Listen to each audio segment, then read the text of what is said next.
Bonsoir mes amis. 22 juillet 2004. Franck P., le Corse, vient me voir en compagnie des responsables d'une entreprise verrière située au nord de Paris. Ils viennent voir les prototypes de briques de verre contenant des LED que j'ai conçus. Début juin, il était venu me trouver très excité. Il avait vu des dalles de verre pour le sol avec des LED éclairantes à l'intérieur. Elles étaient fort belles, mais chères. Il en a eu l'idée d'en incorporer dans des briques de verre de façon à construire des murs qui laisseraient passer la lumière du jour et la nuit éclaireraient en formant des dessins décoratifs. Étant donné ma pratique des LED depuis 1987, il m'avait proposé de me lancer avec lui dans ce projet. L'idée me plaisait et me permettait de reposer mon esprit en pensant à autre chose beaucoup plus simple à réaliser que ma recherche sans fin. Beaucoup plus simple, mais pas si simple quand même. D'abord, on s'aperçut qu'il n'y avait pas de demi-brique de verre indispensable pour loger des LED à l'intérieur. Il fallait soit lancer une fabrication spéciale importante, très coûteuse, soit en couper deux. Mais tout le monde des professionnels s'accordait pour déconseiller de le faire. Comme un vide d'air était créé lors de la fabrication, il y avait un risque d'implosion.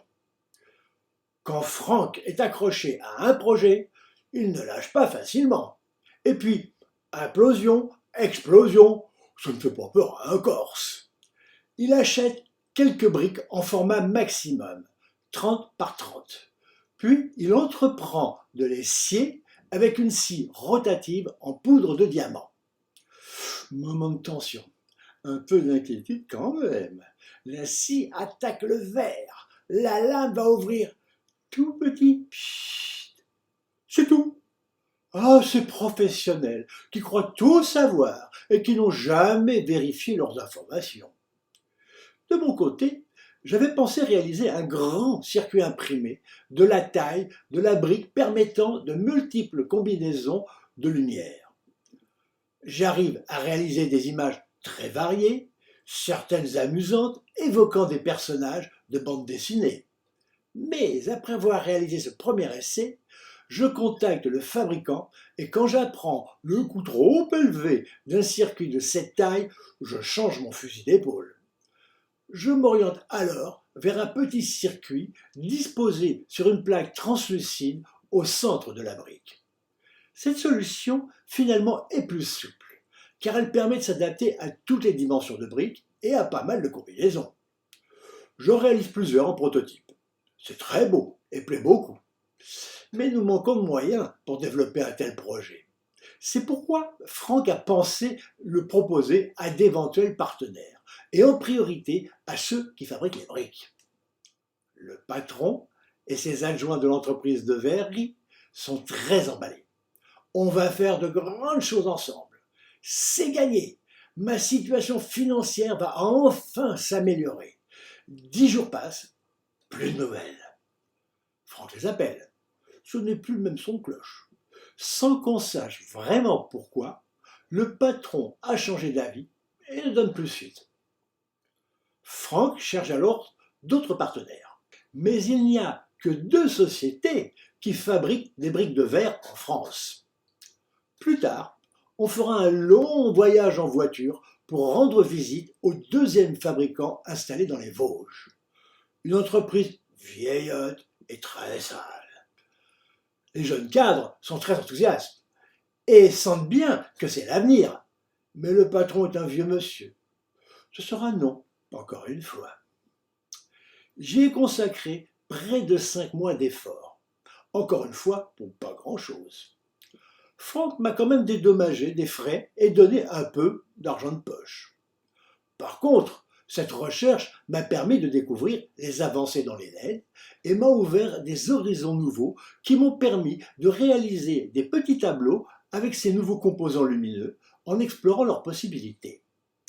Comme ça me revenait beaucoup moins cher que mes tableaux électroniques, j'ai pu en vendre un certain nombre. Je me suis amusé avec diverses compositions, dont une galerie de fleurs de paradis, quelques compositions plus abstraites et surtout une tour Eiffel que j'ai baptisée la Fleur de Paris. 18 octobre 2004. À la demande insistante de Franck, je vais déposer un brevet à nos deux noms pour les briques de verre avec des LED à l'intérieur. Le projet briques de verre semble redémarrer. Franck a trouvé un nouveau partenaire éventuel. Il représentait du vin de Champagne et a été licencié avec des indemnités assez conséquentes qu'il souhaite investir. Comme il aime beaucoup les objets fabriqués en verre et qu'il a un certain goût artistique, notre projet l'intéresse. On se rencontre début septembre dans un café. Il est accompagné de son fils qui sera avocat sous peu. Des gens agréables et sympathiques d'origine alsacienne. Seulement, quand on commence à parler de conditions financières, Franck se met à faire bloc avec ce nouvel arrivant et ne tient plus compte de l'accord préalable qu'il m'avait demandé de signer. Tout d'un coup, le pourcentage que je réclamais en droit d'auteur mettrait en danger l'entreprise, alors que quelques mois auparavant, quand il avait besoin de moi pour la mise au point du prototype, il avait acquiescé. Comme il conteste que ce pourcentage soit à prendre sur le chiffre d'affaires, je lui fais remarquer que c'est la loi concernant les droits d'auteur, ce que confirme le futur avocat. La loi, rétorque-t-il d'un air magouilleur. Il continue en affirmant que je mettrai l'entreprise directement en faillite. C'est du délire. Ça ne me plaît pas du tout. J'ai très envie d'abandonner. En plus, ce contact avec les industriels et ce milieu qui ne parlent et ne rêvent que de parts de marché et profits hypothétiques m'insupporte au plus haut point. De toute façon, ce futur partenaire, n'arrivant pas à se décider, deviendra bientôt un ex-futur partenaire. Le projet Briques de Verre entre en hibernation malgré quelques rendez-vous sans lendemain. 17 octobre 2005. Franck m'annonce que les verriers avec qui il a gardé le contact lui ont fait part d'un projet d'architecture devant utiliser une grande quantité de briques de verre. Une salle polyvalente, sport et spectacle à Aurillac. L'architecte, une jeune femme installée en Angleterre, a conçu une sorte d'habillage suspendu à 1,50 m de la façade, ceinturant tout le bâtiment en faisant comme un bouchon de parfum. Si cet ensemble pouvait s'illuminer en changeant de couleur avec des compositions variées, ce serait splendide.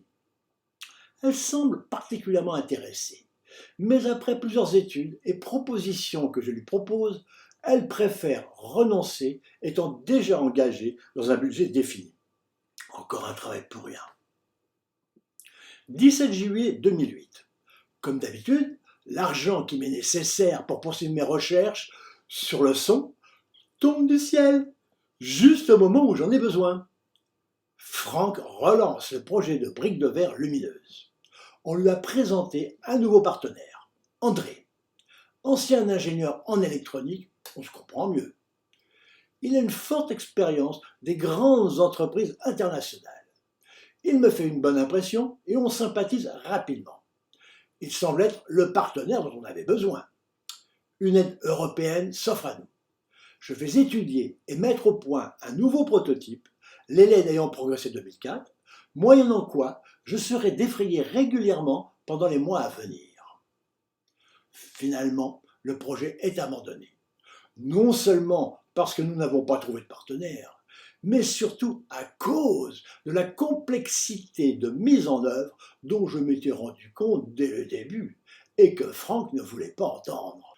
Je m'étais rendu compte depuis un bon moment que les briques de verre ne pourraient pas constituer des murs transparents et que seules des demi-briques pourraient trouver des applications comme éléments décoratifs de parement.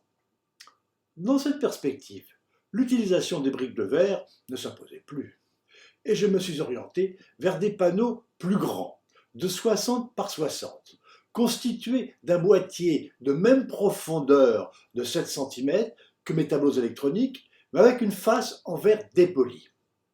Cette solution me donnait une grande latitude pour des compositions lumineuses plus complexes et la profondeur du boîtier permettait d'y installer un transformateur, le rendant autonome. J'ai appelé ces compositions les mandalas, avec lesquels j'ai conçu des projets de façade décorés. Ils étaient très beaux. Mais Franck était toujours obsédé par les briques de verre en imaginant une production industrielle. Alors que tout le monde lui disait que ce ne pouvait être que de la décoration ponctuelle, il s'obstina tant qu'il ne comprit pas l'intérêt des panneaux modulaires mandala et ne s'en occupa pas suffisamment. Les briques de verre n'ont pas disparu, du moins leurs images, que j'ai utilisées dans mes kaléoscopes tableaux cinéma, avec une multitude de compositions riches en couleurs, complétées par les mandalas.